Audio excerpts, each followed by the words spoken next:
Good morning students. Previous lecture में आप लोग डेरिवेशन पढ़े थे, इक्वेशन ऑफ मोशन का 3 क्वेश्चंस डिराइव किए होंगे by graphical method. First equation था v equal to u plus a t. Second equation रहा होगा s equal to u t plus half a t square. And third one b square equal to u square plus 2as। You also know about v u a s। U is initial velocity, V final velocity, T is time, A acceleration and S is displacement। आज हम उन्हीं पर based कुछ questions लिखे हुए हैं numericals, और देखा जाए कैसे उसको सॉल्व किया जाता है। क्योंकि न्यूमेरिकल, जैसा कि पहले भी आपको बताया कि न्यूमेरिकल का बहुत इंपॉर्टेंट रोल है फिजिक्स में। अगर आप न्यूमेरिकल कर लेते हो तो ये मानो कि फिजिक्स आपके सामने आ जाए, otherwise something is wrong there. So let us see here. I have written 3 numericals. First है a car increases its speed from 54 km per hour to 90 km per hour in 10 seconds. Find acceleration. तो देखो पहले यहाँ पर speed आपको kilometre per our में दी हुई है, तो सबसे पहले क्या करेंगे, इसको एमकेएस यूनिट में कन्वर्ट करेंगे। किलोमीटर पर आवर को मीटर पर सेकंड में कन्वर्ट करने के लिए 5/18 से मल्टीप्लाई करते हैं। अब इसमें देखो इनिशियल स्पीड 54 से 90 तक इंक्रीज कर रहा है, तो ये इनिशियल हो जाएगा वेलोसिटी 54 और 90 किलोमीटर पर आवर हो जाएगा final. So initial velocity see here u equal to 54 kilometre per hour. तो इसको मीटर पर सेकंड में चेंज करो, 54 इंटू 5/18, 18 3 जा 54, 3 5 जा 15 मीटर पर सेकंड। ऐसे फाइनल वेलोसिटी 54 से 90 किलोमीटर पर आवर हुआ है, तो v equal to 90 kilometre per hour है। तो क्या करेंगे, इसको भी 5/18 से मल्टीप्लाई कीजिए। 18 5 जा 90 एंड 5 5 जा 25 मीटर पर सेकंड हो गए। तो इनिशियल वेलोसिटी हो गई 15 मीटर पर सेकंड, फाइनल हो गया 25 metre per second. And you know actual time भी गिवन है। देखो टाइम कितना है, 10 सेकंड। आपको ए फाइंड करना है, तो फर्स्ट इक्वेशन यूज कीजिए, v equal to u plus a t. यहां से हम लोगों को ए का वैल्यू फाइंड करना है। v के प्लेस पर कितना लिखेंगे, 25, u के प्लेस पर कितना है 15, ए फाइंड करना है और टाइम है 10। सॉल्व करने आप लोगों को इक्वेशन आता है 25, 15 को इधर ट्रांसपोज करो, 25 minus 15 equal to 10a। 25 minus 15 हो जाएगा 10, सो 10a इक्वल टू 10 और a equal to 10/10, that is 1 meter per second square. You know unit of acceleration meter per second square. So acceleration produced in motion is 1 meter per second square. तो सबसे पहले आप जो given quantities हैं symbolically आप उसको लिखेंगे, और फिर ये देखेंगे कौन सा इक्वेशन ऑफ मोशन सुटेबल है, उसको पुट करेंगे, वैल्यूज पुट किया जाएगा, अननोन क्वांटिटी फाइंड कर ली जाएगी। ऐसे चलो सेकंड क्वेश्चन में देखो, a moving train is brought to rest within 20 seconds by applying brakes. Find initial velocity if retardation is 2 meter per second square. Retardation आप लोगों को पता है, निगेटिव एक्सेलरेशन को रिटार्डेशन कहते हैं। तो रिटार्डेशन को निगेटिव एक्सेलरेशन है, रिटार्डेशन कितना दिया है 2 मीटर पर सेकंड स्क्वायर, तो लिख लेंगे -2 metre per second square. Brought to rest, देखिए क्वेश्चन लिखा moving train is brought to rest within 20 second. Brought to rest का मतलब फाइनल वेलोसिटी इसकी 0 हो गई, और इनिशियल वेलोसिटी आपको फाइंड करना है। टाइम दिया हुआ है 20 सेकेंड, 20 सेकेंड में रेस्ट में आया है। तो यहाँ भी आपको क्या क्या गिवन है, देखो v गिवन है, u गिवन है, a गिवन है, u फाइंड करना है, टाइम गिवन है।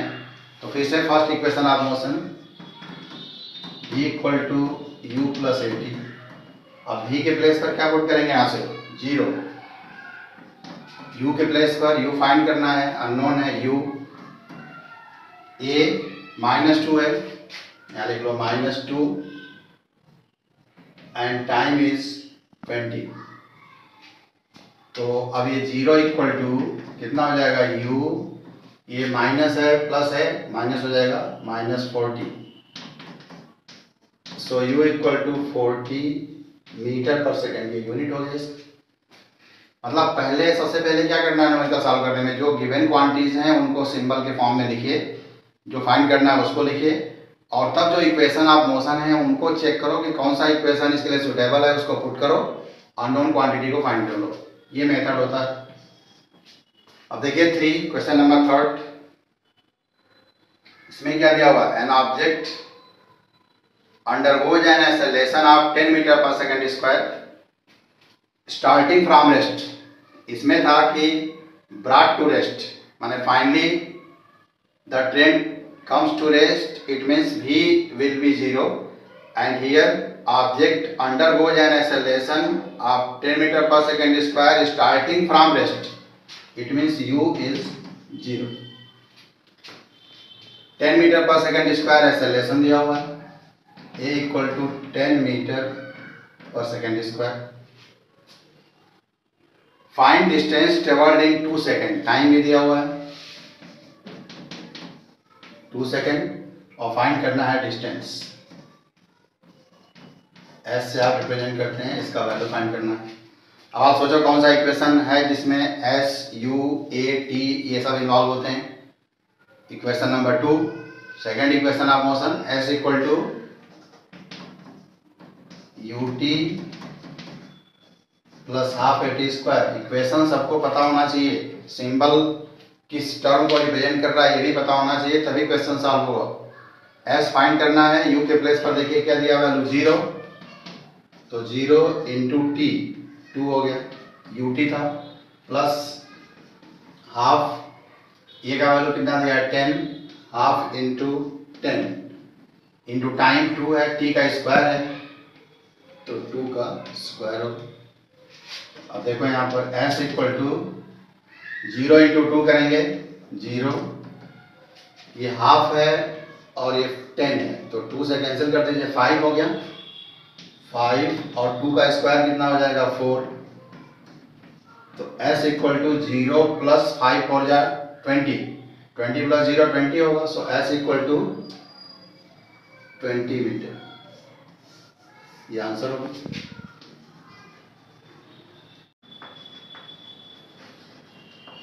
सर्कुलर मोशन, सर्कल तो सब लोग जानते होंगे, सर्कुलर पाथ, एक सर्टेन पॉइंट से फिक्स डिस्टेंस पर आने वाले सारे पॉइंट का लोकस अगर ड्रॉ करें तो उसको हम लोग सर्कल कहते हैं।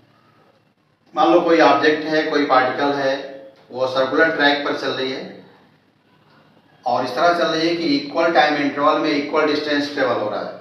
इक्वल टाइम इंटरवल में इक्वल डिस्टेंस कवर होने का मतलब उसका स्पीड क्या हो जाएगा, कांस्टेंट हो जाएगा।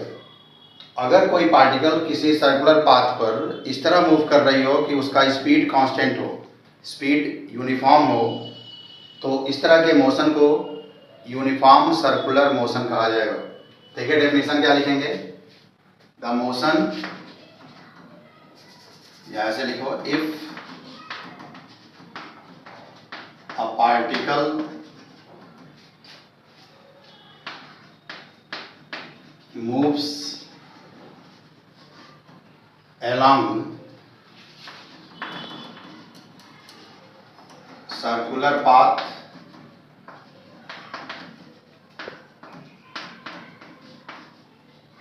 with uniform speed,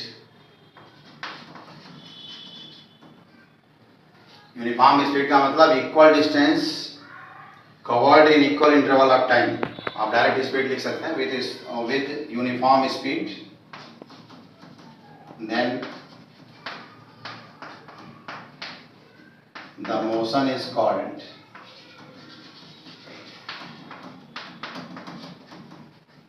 uniform circular motion. देखो इसमें यूनिफॉर्म स्पीड लिखे हुए हैं, जैसे बहुत लोग सोच रहे होंगे यूनिफॉर्म स्पीड वेलोसिटी में कोई डिफरेंस नहीं है, लेकिन फिजिक्स के अकॉर्डिंग ऐसा नहीं है। वेलोसिटी वेक्टर क्वांटिटी है, स्पीड स्केलर क्वांटिटी है, तो आप स्पीड के प्लेस पर यूनिफॉर्म वेलोसिटी नहीं लिखेंगे। अगर वेलोसिटी लिख देंगे तो फिर ये डेफिनेशन रॉन्ग होगा, फिर उसको सही नहीं मानेंगे। ऐसा क्यों होगा ये देखिए, आपको यहाँ एक्सप्लेन कर रहे हैं। सबसे पहले हम लोगों को जानना पड़ेगा वेलोसिटी का क्या डायरेक्शन होगा सर्कुलर मोशन में। देखो मान लो एक सर्कुलर ट्रैक, ये एक सर्कुलर पाथ है, डायरेक्शन हम लोग डिटरमाइन कर रहे हैं वेलोसिटी का। तो इस सर्कुलर पाथ पर किसी पॉइंट पर मान लीजिए रेडियस, इसको रेडियस वेक्टर कहते हैं, वेक्टर आर से रिप्रेजेंट करेंगे, ये सेंटर है।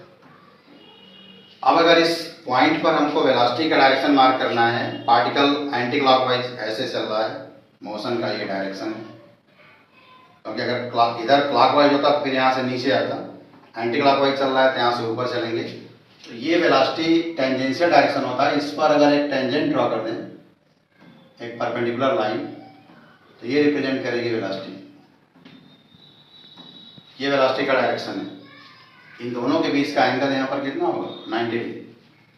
अब किसी दूसरे पॉइंट पर आइए, मान लो यहाँ आपको डायरेक्शन मार्क करना है, तो रेडियस ड्रॉ होगा और इस पर एक परपेंडिकुलर टेंजेंट ड्रॉ कर दो।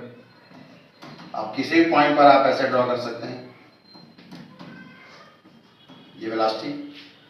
तो सर्कुलर पाथ पर वेलोसिटी का डायरेक्शन टेंजेंशियल होता है, या ये कहा जाए किसी पॉइंट पर अगर हम रेडियस वेक्टर ड्रॉ किए हैं तो रेडियस वेक्टर वेलोसिटी वेक्टर दोनों एक दूसरे के परपेंडिकुलर होते हैं।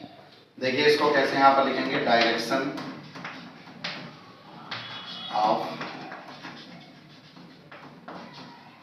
वेलोसिटी। स्पीड नहीं, क्योंकि स्पीड स्केलर है तो उसमें कोई डायरेक्शन नहीं होता, केवल मैग्नीट्यूड होता है। वेलोसिटी में डायरेक्शन होगा, तो डायरेक्शन किस तरह का है, टेंजेंशियल। इस डायरेक्शन को कहा जाता है टेंजेंशियल। टेंजेंशियल का मतलब क्या हो गया कि रेडियस वेक्टर और वेलोसिटी वेक्टर दोनों एक दूसरे के परपेंडिकुलर होंगे। Velocity vector will be perpendicular to the radius vector। Radius vector माने वेक्टर आर होगा, ये वेक्टर भी परपेंडिकुलर टू वेक्टर। जिस किसी पॉइंट पर आप वेलोसिटी वेक्टर ड्रॉ करेंगे हर जगह वो रेडियस वेक्टर के परपेंडिकुलर होगा। अब अगर डिफरेंट पॉइंट पर हम डायरेक्शन को देखें ए बी सी डी, तो सभी पॉइंट पर डायरेक्शन वेलोसिटी का क्या हो रहा है, कंटिन्यूसली चेंज हो रहा है। यहाँ अपवर्ड है, यहाँ टुवर्ड्स लेफ्ट है हॉरिजॉन्टली, यहाँ डाउनवर्ड है, टुवर्ड्स राइट है हॉरिजॉन्टली। तो इसका मतलब हुआ कि वेलोसिटी का direction point two point very कर रहा है, और वेक्टर क्वांटिटी है, अगर डायरेक्शन चेंज हो रहा है इसका मतलब वेलोसिटी वेरी कर रही है। तो वेलोसिटी कभी भी कांस्टेंट नहीं होती यूनिफॉर्म सर्कुलर मोशन में। वेलोसिटी का मैग्नीट्यूड यानी स्पीड कांस्टेंट हो सकता है, इसीलिए जब भी डेफिनेशन लिखिएगा तो कभी भी वेलोसिटी नहीं लिखना है, कांस्टेंट स्पीड लिखिएगा या यूनिफॉर्म स्पीड, यूनिफॉर्म वेलोसिटी नहीं लिखेंगे, because velocity does not remain constant during uniform circular motion. अब क्यों कांस्टेंट नहीं है, क्योंकि इसके मोशन का direction point two point very कर रहा है। इसीलिए सर्कुलर मोशन को, यूनिफॉर्म सर्कुलर मोशन को एक्सेलरेटेड मोशन कहा जाता है। तो देखो एक ये भी कभी कभी कहा जाता है एक्सप्लेन करने के लिए,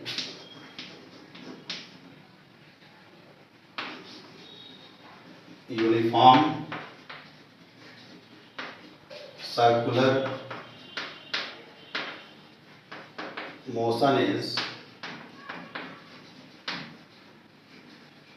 accelerated motion.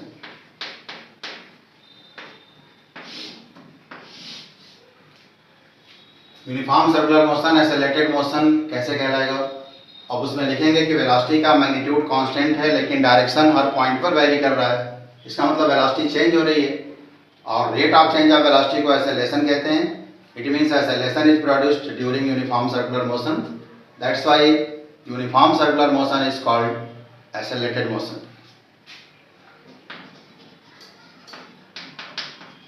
magnitude of velocity remains unchanged, but direction changes point to point during uniform circular motion.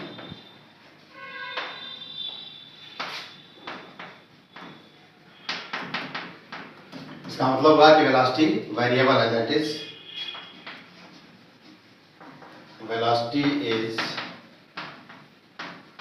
variable. So uniform circular motion is an accelerated motion.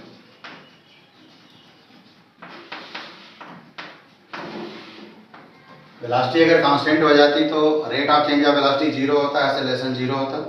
क्योंकि वेलोसिटी वेरी कर रही है, इसका मतलब वेलोसिटी में वेरिएशन अगर हो रहा है तो rate of change of velocity हम फाइंड करेंगे, वो एक्सेलरेशन होगा। It means uniform circular motion is an accelerated motion.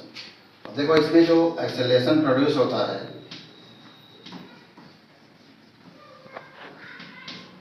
इस एक्सेलरेशन को सेंटीपिटल एक्सेलरेशन कहा जाता है। Centripetal acceleration.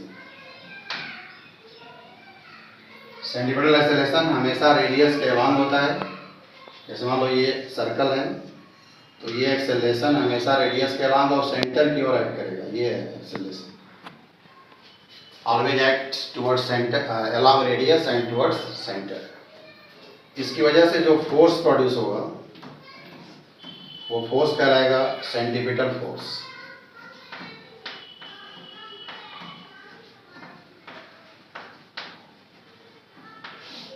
फोर्स को सेंटीपिटल फोर्स, एक्सेलरेशन को सेंटीपिटल एक्सेलरेशन। अब कुछ एग्जांपल्स अगर आपसे कहा जाए, कुछ एग्जांपल बताइए यूनिफॉर्म सर्कुलर मोशन के। तो मोशन ऑफ मून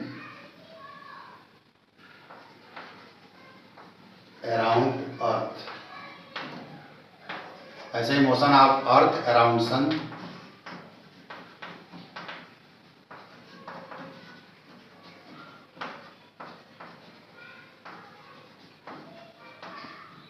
ये सब मोशंस हैं। ये जो वॉच है, वॉच का जो निडल है मिनट का, सेकंड का, उनके टिप का मोशन भी यूनिफॉर्म सर्कुलर मोशन होता है।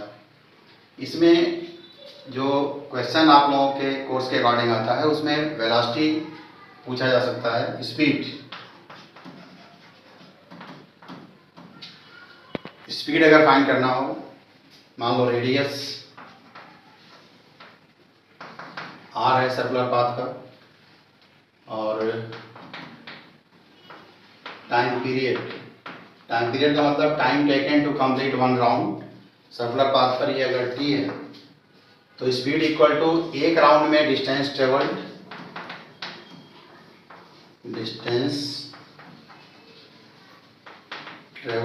इन one round upon time taken to complete one round. एक राउंड में कितना डिस्टेंस ट्रेवल होगा, 2πr सर्कमफ्रेंस के इक्वल, और टाइम पीरियड हम लोग टी माने हैं, तो ये स्पीड का फार्मूला हो जाएगा। जहाँ कहीं स्पीड फाइंड करना होगा, कांस्टेंट स्पीड है 2πr/t,